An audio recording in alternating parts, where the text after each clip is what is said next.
What's up, Trail Trash? Welcome back. Today I'm going to talk to you about the Apex Design Kwik LYNX, which is the sway bar disconnects for the Toyotas. I installed them here recently on my FJ Cruiser. I did film it. I just filmed some of the install. It's not a complete install video, but it does have a lot of information in it. So if it's not, if I didn't cover something that you have a question about, just drop a comment, ask. I'll get to it and answer it for you. The instructions are pretty straightforward, but it is intense. So lots of drilling and whatnot. All right, so here's the box that the disconnects come in. They shipped in this box, showed up at my house in the box. No issues there, just showing you the box. And then let's see. All right, this is what's in the box. Not this. This is skid plates for my rear shocks. So the only issue I saw was this, where you can see it's skin up there and there from shipping. No big deal. I'm going to hit it with some black paint here in a few minutes so it can be drying. I'm about to start installing this today. I did have to source, and I have 4 bolts, I only needed 2, but I went ahead and bought an extra couple just to have for my setup. And what that's for is right there in the upper control arm. That bolt is a 9/16 from Total Chaos, and it goes through and bolts into my the spindle. And I'm going to replace those with the M14 fine thread, get it back to factory specs, and that actually will bolt into that. So, but this is what comes with it. Went ahead and sourced those. Thanks to Tyler from Independence Overland. Like, that saved me a lot of headache. He had the same. He has the same upper control arm. So watching his video, I'm like, I'm glad. Like, that's why I watch the videos. Like, I love learning stuff. But anyway, you got your 2 disconnects. This is your air strut for which will connect to the sway bar. So when you disconnect it, it's not rattling, beating around. It's a nice setup. This will go on the sway bar and connect to here. And then this is all your hardware. It is neat. They have you a crow's foot to tighten up on these once they get up. You get it all connected. So pretty neat. Really, I think well thought out. This is my step bit. I went ahead and ordered one just to make sure I had the right size. But that's the kit there. About to get the FJ up and start taking skid plates off.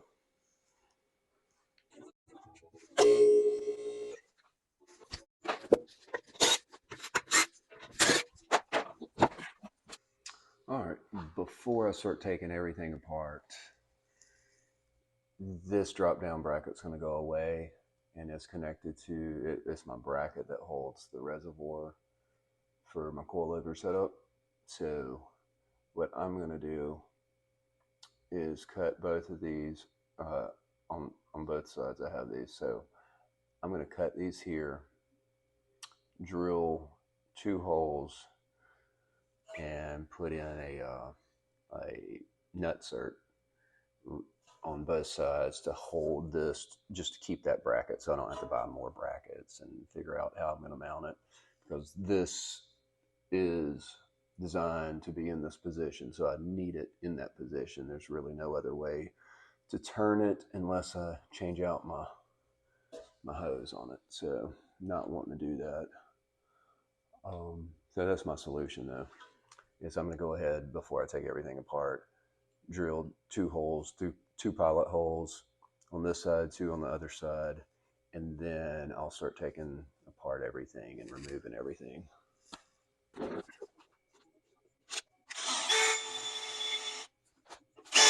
All right, now I have the skid plates and the skid plate brackets out of the way.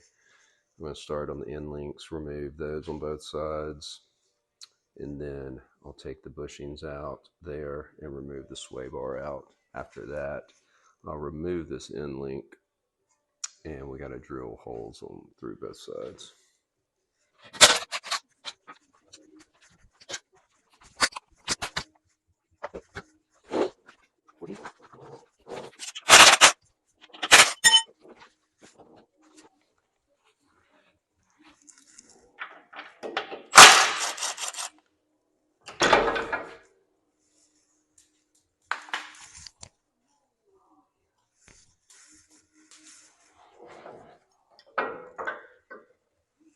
And that came out easy.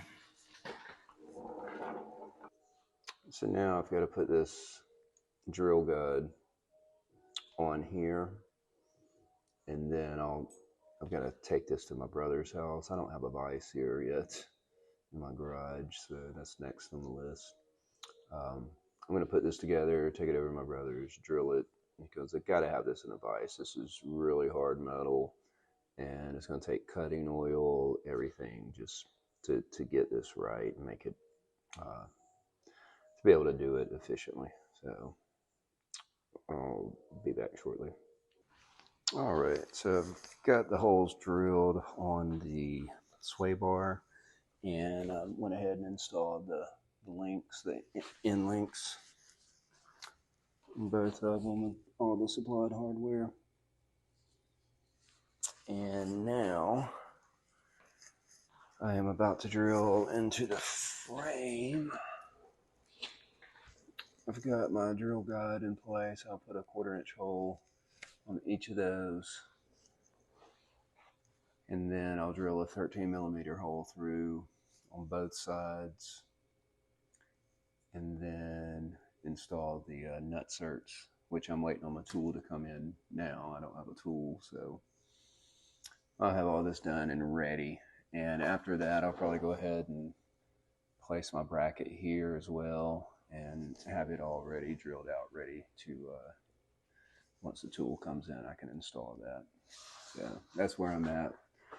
So far, so good, no issues.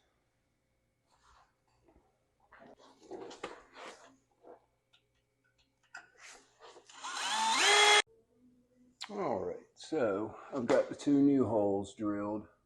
There's the front one, that's the back one. Those 2 are the factory. I'm about to hit that with some black spray paint, let it sit and dry. Still waiting on the my tool. Let's see. Let me see this other side here. So this is on the passenger side. You can see the new hole, and those 2 are the factory. I'm gonna hit that with some paint, have it ready. I may have to notch out this on the other side for the air cylinder, but I'm gonna wait. If I do, it's just gonna be a small notch, but I'll wait until I get the cylinder installed and the sway bar back in place.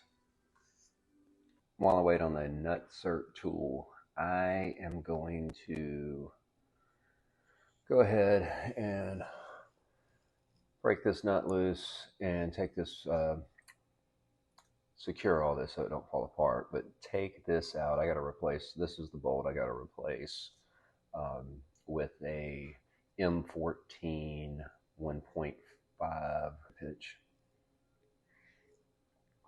Got to replace that so the end links will fit that. This is a 9/16. It's got to be a M14 1.5 on the thread. So I'm about to get started on that. All right, this is where I'm at. So I've got the brackets modified, put nut certs in, and got those secured there on both sides. I've got all the holes drilled out. I got to put nut certs in the bottom, and then I can put the sway bar back in, and I have these bolts replaced. This nut will come off, but I just have it holding everything together. The sway bar is ready. The end links will screw in, take the place of that nut. So now I am about to reroute the ABS line where it runs on that side of the spindle. I'm going to reroute it, take this bracket off, replace it. The kit comes with new brackets for all this, so I'm going to replace these, reroute it to come around and back down. I do have to take it out, the actual sensor. I have little skids for it, or covers, so I will have to take those out to do this, and I'll probably go ahead and take the sensor out and just reroute the whole thing. So, line now routes here, comes to this new bracket, and it just attaches to the ABS bracket, or the brake line bracket, and then it will trace down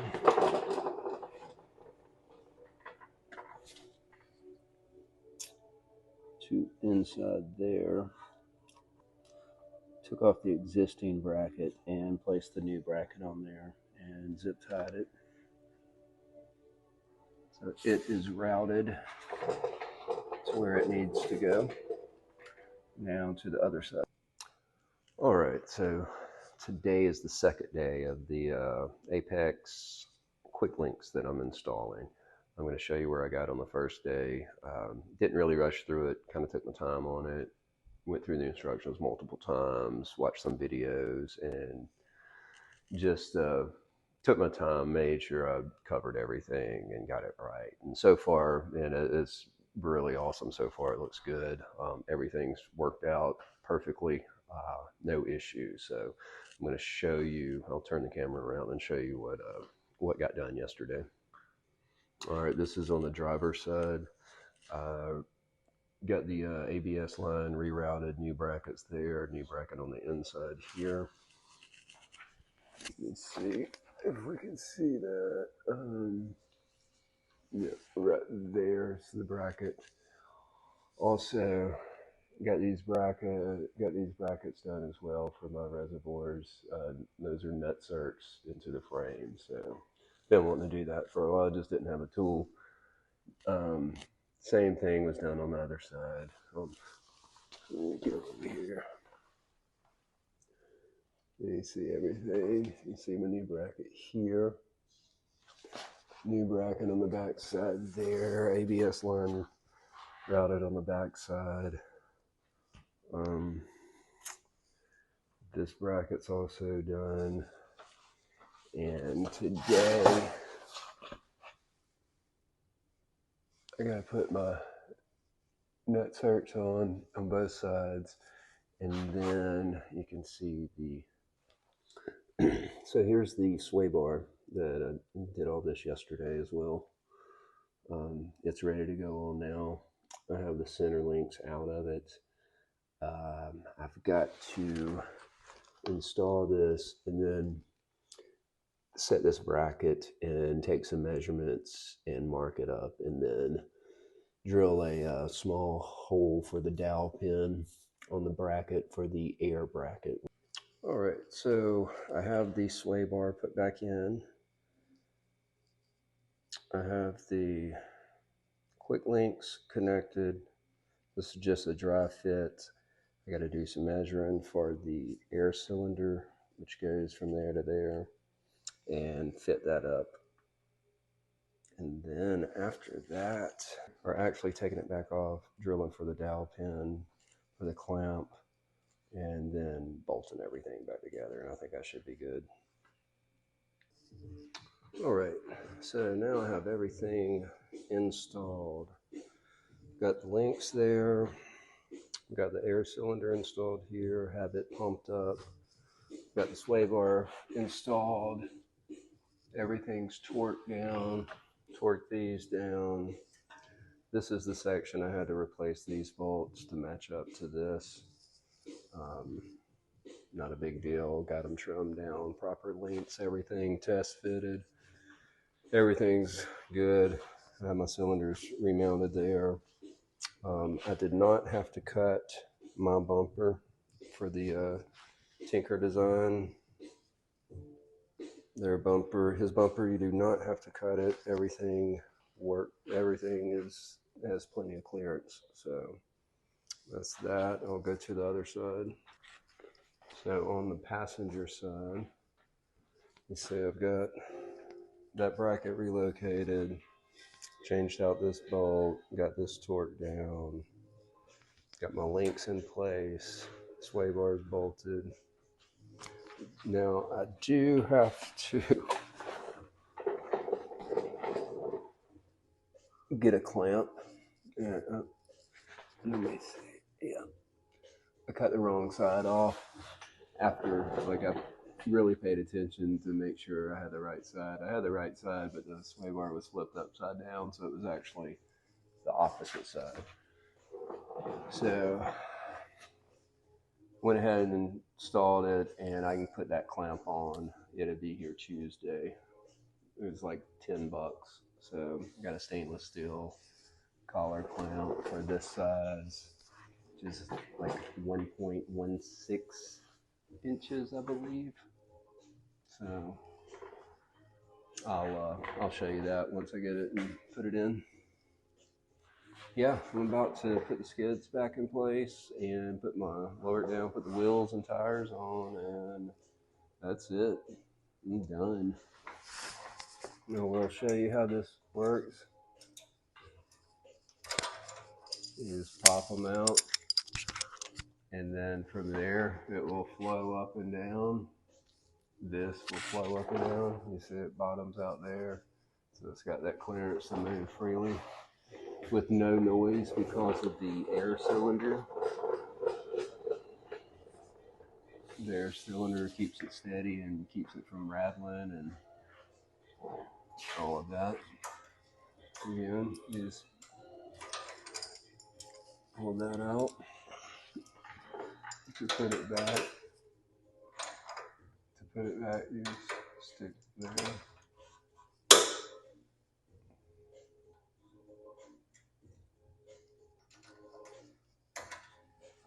That's it. Okay, that was it for today's video on the Apex Design Kwik LYNX for the Toyota platform. If you have any questions, please hit me up in the comments. If you would, like and subscribe to the channel. And until next time, stay trashy.